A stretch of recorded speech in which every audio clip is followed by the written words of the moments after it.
В основном у нас мясо нарисовано, это полный красный. Проектное решение тоже через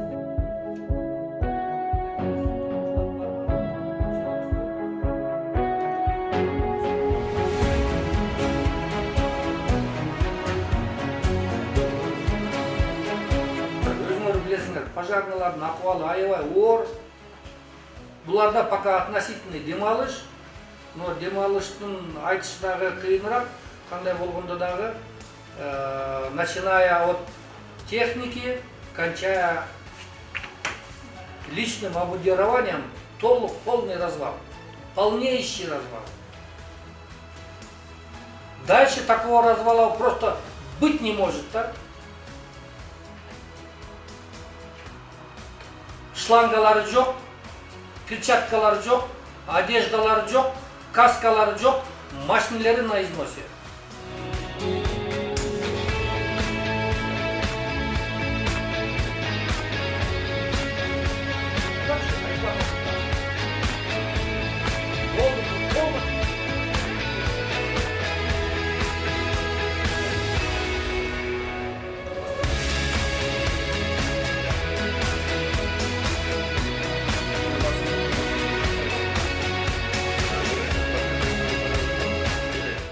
Следующим этапом будет пошив одежды для пожарных.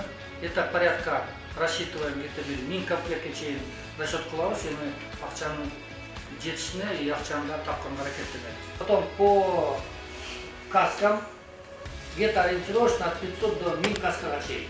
Каски должны быть огнеупорный забралдар менен алдын жаап тургандай. Акылбы средства связи вместе с хлорамом отработайте полностью, чтобы пока что, за исключением обуви, рукава, одежды, то есть рукавицы, одежда, каска. Пока что за исключением ЕНХ и хатностей спецовые. Это тоже план прогноз до конца года. В основном у нас мясо нарисовано, это полный красный.